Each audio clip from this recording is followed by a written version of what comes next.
ప్రస్తుతం అంటే ఇప్పుడు ఒక సినిమా రిలీజ్ అయితే అనుకోండి, థియేటర్ రిలీజ్ అయితే సెన్సార్ ఉంటుంది, వాళ్ళు చూసి సెన్సార్లో ఏమేమి ఉండాలి లేదని చెప్తారు. సో ఇప్పుడు ఓటీటీ ప్లాట్ఫామ్స్ ఎక్కువనే కాబట్టి ఓటీటీ దానికి సంబంధించి సెన్సార్ లేదు.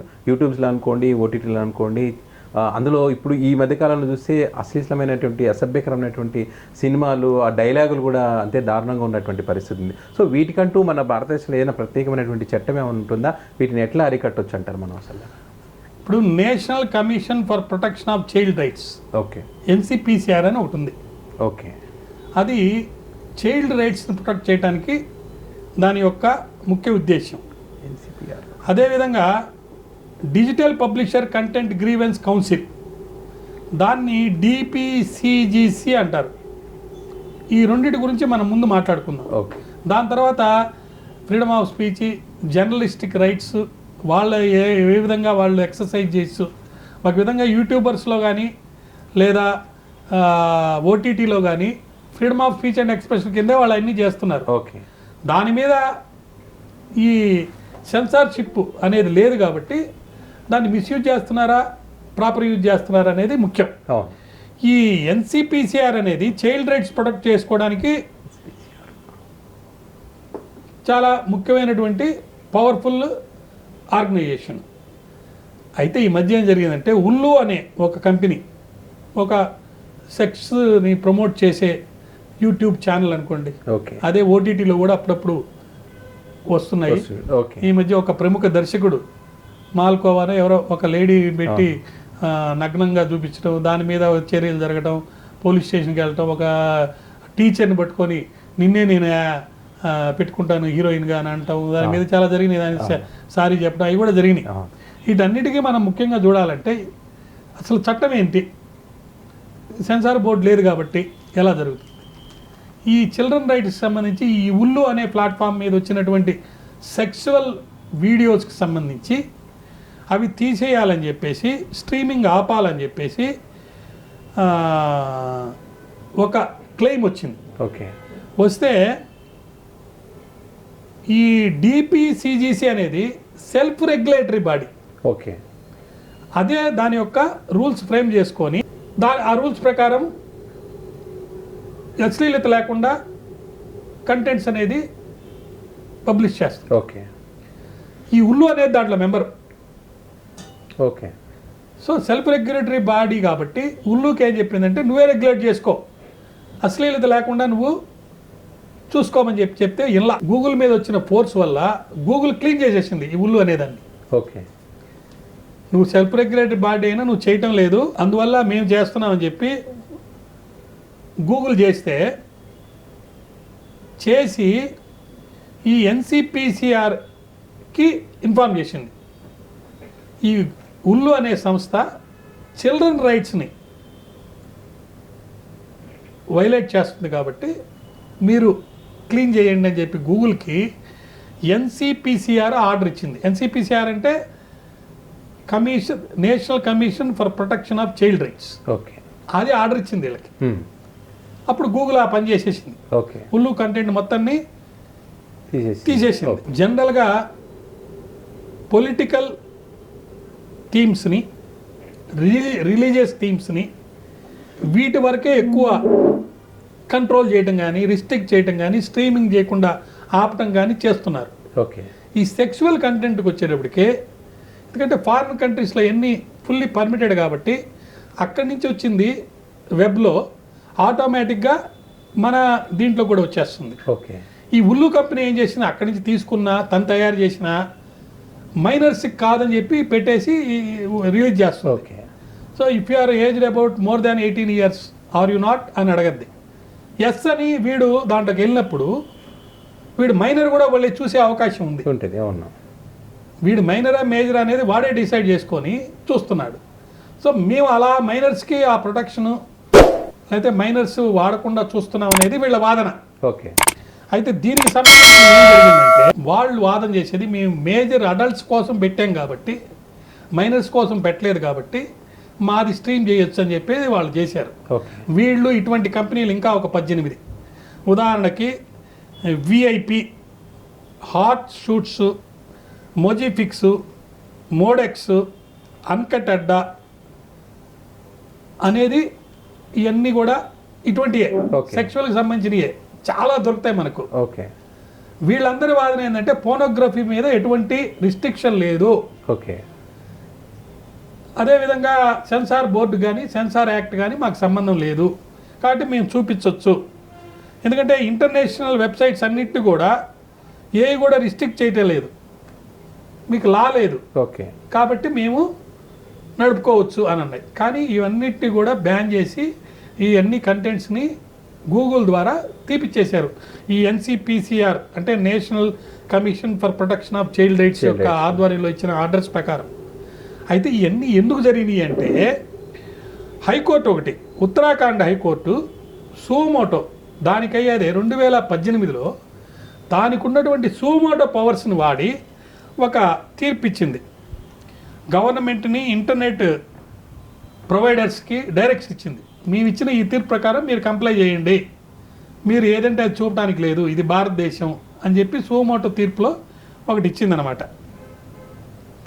ఈ DPCGC కూడా ఏది ఇందాక చెప్పుకున్నాం మనం, digital publisher content grievance council DPCGC.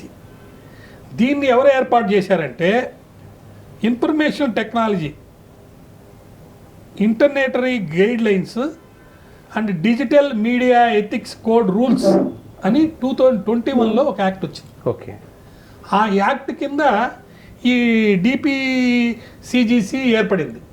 అది సెల్ఫ్ రెగ్యులేటరీ బాడీ, దాంట్లో మెంబర్స్ అవ్వాలి ఫస్ట్. సో మీరే రెగ్యులేట్ చేసుకుంటూ ఏ కంటెంట్స్ కూడా ఏ లాని వైలేట్ చేసుకోకుండా చూపించాల్సిన బాధ్యత యూట్యూబర్ మీద ఉంది. ఓకే అదేవిధంగా ఓటీటీలో ప్లాట్ఫామ్స్. అయితే ఇప్పుడు ఇంతకుముందు లా లేదు, ఇప్పుడు ఈ ఉత్తరాఖండ్ జడ్జిమెంట్ ఇచ్చింది. ఓకే ఈ జడ్జిమెంట్ ప్రకారం ఏదైనా వైలేట్ చేస్తే central government plus internet providers వాళ్ళందరూ కూడా ఇంటర్నెట్ కమ్యూనిటీ ప్రొవైడర్స్ వీళ్ళందరూ కూడా దీన్ని కంప్లై చేయండి అని చెప్పించింది. Okay. ఆ జడ్జిమెంట్ ఫోర్స్లో ఉంది. ఆ ఫోర్స్లో ఉన్న జడ్జిమెంట్ ప్రకారం ఇప్పుడు గూగుల్ ఉల్లు తీసేసింది, ఓకే ఇతరులు కూడా తీసేసింది. Okay. ఇది నేపథ్యం. ఓకే అయితే దీని నుంచి అప్పీల్స్ ఒక బోర్డు ఉంది, రెడ్రెస్ల బోర్డు అని, దానికి వేసారు మళ్ళీ. ఓకే మా ఎట్ట తీసేస్తారు, ఆ జడ్జి గారు జడ్జిమెంట్ ఇవ్వడం ఏంటి, మేము చేసేది అడల్ట్స్ కోసం చేస్తున్నాం, మైనర్స్ కోసం చేయటం లేదు, మేము తీసుకోవాల్సిన జాగ్రత్తలన్నీ తీసుకొని మైనర్స్కి ఇది చెందకుండా ఉండేటట్టు మేము చేస్తున్నామని చెప్పి, మా యొక్క ఎయిమ్ కూడా ఏంటంటే డిపెక్ట్ సెక్సువల్ కంటెంట్స్, మేము sexual contents violation of law లేకుండా చూపిస్తున్నామని చెప్పేసి వీళ్ళ వాదన. ఓకే దానికి సుప్రీంకోర్టు జడ్జి ఒక ఆయన జస్టిస్ AK సిక్రీ, ఆయన రిటైర్డ్ జడ్జి, సుప్రీంకోర్టు జడ్జి, వారు తీర్పు ఇచ్చారు. ఈ అప్పీల్స్ కూడా కొట్టేశాడు ఆయన. ఓకే ఆ అప్పీల్స్లో వీళ్ళు ఒక విచిత్రమైన వాదన చేశారనమాట. ఏం చెప్పేశారంటే వాళ్ళ CEO, ఈ ఉల్లు CEO అబ్బు అగర్వాల్ అనే ఆయన ఒక విచిత్రమైన వాదన చేశాడు. ఈ సెక్సువల్ కంటెంట్స్ ద్వారా మా right of freedom of speech and expression express చేస్తూ ఎవరికి హామ్ చేయకుండా దీని ద్వారా డ్రామాలు, హారరు, సస్పెన్సు, థ్రిల్లర్సు, కామెడీ ఇవన్నీ కూడా చూపిస్తున్నాము.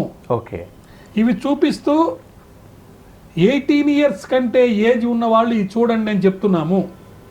వాళ్ళు దాన్ని యాక్సెప్ట్ చేసి మేము అబవ్ 18 years మాయి అని చెప్పి చూస్తున్నారు. కాబట్టి మేము తీసుకోవాల్సినటువంటి ప్రొటెక్షన్స్ అన్నీ చేశాం కాబట్టి మాది కరెక్ట్ అని వాళ్ళ లాయర్ ప్రియాంక చౌరసియా వాదిచ్చాడు. ఓకే దాన్ని జడ్జి గారు ఒప్పుకోలేదు, సిక్రీ గారు. దాని మీద గూగుల్కి ఆర్డర్ ఇచ్చారు, ఓకే మీరు ఆ కంటెంట్ తీయండి, చూడండి, ఆ కంటెంట్లో ఏవి ఇల్లీగల్ ఉంటాయో అన్నీ తీసేయమంటే గూగుల్ వెళ్ళి సెర్చ్ చేసింది, అన్నీ కూడా కరెక్ట్గా ఉన్నాయి అని చెప్పి గూగుల్ చెప్పింది.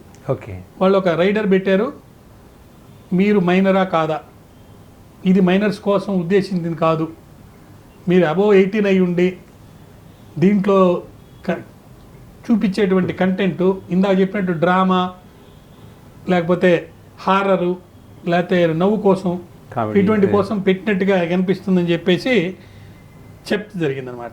అప్పుడు డిసెంబర్ 2023లో ఈ ప్లాట్ఫామ్స్ అన్నిటికి కూడా ఈ సిక్రీ గారి జడ్జిమెంట్లో ఉత్తరాఖండ్ జడ్జిమెంట్ బేస్ చేసుకొని ఈ సిక్రీ అప్పీల్స్ అన్ని కొట్టేస్తూ ఆయన ఏం చెప్పారంటే సూటబుల్ మెజర్స్ తీసుకొని అబ్సీనిటీ కానీ ఫోనోగ్రఫీ కానీ చట్టాలు ఏం చెప్తున్నాయో ఐపీసీలో కానీ లేదా ఉత్తరాఖండ్ జడ్జిమెంట్లో ఇచ్చినవి కానీ అవి వైలేట్ కాకుండా చూసుకోవాల్సిన బాధ్యత మీ మీద ఉంది. ఓకే.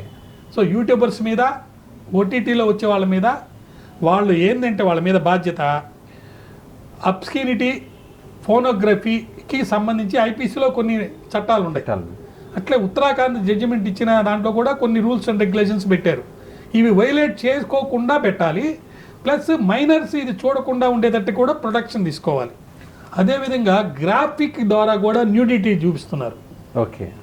దాన్ని కూడా బ్యాన్ చేశారు. డైరెక్ట్గా మనుషులు యాక్ట్ చేయడమే కాకుండా గ్రాఫిక్స్ ద్వారా కూడా కొంత సెక్షువల్ కంటెంట్ని ప్రొజెక్ట్ చేసి స్ట్రీమ్ లైన్ చేస్తున్నారు. దాన్ని కూడా ఇది చేస్తున్నారు అన్నమాట. ఇప్పుడు మనం చెప్పే చట్టము digital personal data protection DP act కొత్తది వచ్చింది. ఓకే. ఇది ఎప్పుడు వచ్చింది? 2023లో వచ్చింది, లేటెస్ట్. చాలా మందికి దీని గురించి చాలా మందికి తెలియదు. లాని ఎలా ఇంప్లిమెంట్ చేయాలి అనే దాన్ని జనరల్ ఎలక్షన్ ద్వారా అయిపోయిన తర్వాత ఇంప్లిమెంట్ చేయడానికి పెట్టారు. Okay. So after the elections it will come in to force. Okay. ఈ పర్టికులర్ యాక్ట్లో సీరియస్ కన్సల్టేషన్స్ అనేది చేయకుండా ఈ యాక్ట్ తయారు చేసి ఒక బ్యారియర్, జర్నలిస్టిక్ ఫ్రీ స్పీచ్ మీద ఒక బ్యారియర్ పెట్టారు. ఓకే. అది కనుకుంటే freedom of speech and expression, ఇప్పుడు జర్నలిస్ట్ కంటూ సపరేట్గా ఏమీ ఒక యాక్ట్ కానీ చట్టం కానీ కాన్స్టిట్యూషన్లో రాసి లేదు. ఓకే. వాళ్ళు కూడా ఆర్టికల్ 19, ఆర్టికల్ 21 కిందనే వాళ్ళ రైట్స్ని ఎక్సర్సైజ్ చేస్తున్నారు. ఓకే. అక్కడ ఉండే right to freedom of speech and expression సిటిజన్స్కి ఇచ్చారు. అదే విధంగా 19 కింద 21 కింద no person shall be deprived of his personal liberty or enjoying of his life except and due process of law అని 21 కింద వచ్చింది. ఇక్కడ ఏం చేస్తున్నాడంటే న్యూ డేటా లా, అంటే ఈ కొత్త law DPDP act, data protection act, digital personal data protection act, ఇది దీని ద్వారా ఈ జర్నలిస్ట్ ఫ్రీ స్పీచ్ మీద ఒక బ్యారియర్ పెట్టారు. ఓకే. దాని గురించి కన్సల్టేషన్స్ కానీ డిస్కషన్స్ కానీ పబ్లిక్లో జరగలేదు. చాలా సీరియస్గా జరిగి ఒక కన్సెంట్ మీద ఇది వస్తే తప్ప ప్రాపర్ క్లారిఫికేషన్స్ కూడా ఏమి ఇవ్వలేదన్నమాట. ఇది ఎక్స్పర్ట్ కమిటీ ఈ 2018లో, 2019లో, 2021లో, తర్వాత 2022లో అనేక రకాలైనటువంటి చర్చలు, కమిటీలు అన్నీ కూలంకుషంగా జరిగినట్టుగా వచ్చినా కూడా దాంట్లో ఎగ్జంప్షన్స్ ఫర్ జర్నలిస్టిక్ యాక్టివిటీస్కి పెట్టాలని సూచనలు వచ్చినా పెట్ల. ఓకే. దానివల్ల జర్నలిస్టిక్ ఫ్రీ స్పీచ్ మీద ఫుల్గా కంట్రోల్ అనేది సెంట్రల్ గవర్నమెంట్ చేతిలోకి వెళ్ళిపోబోతుంది. ఓకే. అదే కనుక వస్తే ట్రాన్స్పరెంట్గా పబ్లిక్ కన్సల్టేషన్ ప్రాసెస్ ద్వారా మరి ఏదైతే చట్టాన్ని తీసుకురావాలనుకున్నారో, దాని ద్వారా ఏ ఆబ్జెక్ట్స్ అయితే మీరు అచీవ్ చేయాలనుకుంటున్నారో అది రాదు. ఓకే. కాబట్టి ప్రాపర్ ట్రాన్స్పరెంట్గా అకౌంటబుల్గా ఉన్న కమిటీస్లో జర్నలిస్టులకు కూడా, అంటే సీనియర్స్కి వాళ్ళకి అవకాశం ఇచ్చి వాళ్ళందరూ పార్టిసిపేట్ చేసి వాళ్ళ రైట్స్ ఎఫెక్ట్ కాబోతూ చట్టం తీసుకురాబోతున్నారు. కాబట్టి ఓపెన్ అండ్ ట్రాన్స్పరెంట్గా ఉండి పబ్లిక్ కన్సల్టేషన్ మోడల్లో చేసి ఆ యాక్ట్ తీసుకురావాలనేది ఒక సీరియస్ వాదన ఉంది. అయితే మేము ఒక అప్పీల్ అనేది దీంట్లో ఇచ్చాము, ఏదైనా ఒక మీకు తప్పు కనుక జరిగితే అప్పీల్కి మీరు వెళ్ళొచ్చు, సో ఆ అప్పీల్లో మీకు కనుక అనుకూలంగా వస్తే మీరు దాన్ని వాడుకోవచ్చు అని చెప్పి ఈ చట్టంలోనే ఒక ప్రొవిజన్ అనేది ఉంది. కాబట్టి మీకేం ఇబ్బంది లేదు అని చెప్పి వాళ్ళు చెప్తున్నా, కాకపోతే ఈ ఎగ్జంప్షన్ని సింగిల్ హ్యాండెడ్గా ఈ జర్నలిస్ట్కి తీసేశారు. కాబట్టి దానివల్ల జర్నలిస్టు ఫ్రీగా వాళ్ళ యొక్క right of freedom of speech express చేసుకోలేరు. కాబట్టి సొసైటీకి ఫోర్త్ పిల్లర్ డెవలప్ అనేది జరగదు. ఓకే. కాబట్టి ఈ బీజేపీ సెంట్రల్ గవర్నమెంట్లో ఉండి తీసుకొచ్చిన ఈ చట్టాన్ని ఆఫ్టర్ ఎలక్షన్స్ అయినా కూడా ఇది కనుక ఇంప్లిమెంట్ చేస్తే ఎకానమీ అనేది దెబ్బతినిపోద్ది. ఇందాక మనం చూసాం అది ఆ 2 చట్టాలు కూడా పర్ అబ్స్కినిటీకి సంబంధించి పోర్నోగ్రఫీకి సంబంధించి, ఓకే. ఇది ఫ్రీడమ్ ఆఫ్ స్పీచ్ అండ్ ఎక్స్ప్రెషన్కి సంబంధించి చాలా ఇంపార్టెంట్ ఇది. చాలా ఇంపార్టెంట్. ఓకే. దీని మీద ప్రాపర్గా కనుక జరగకపోతే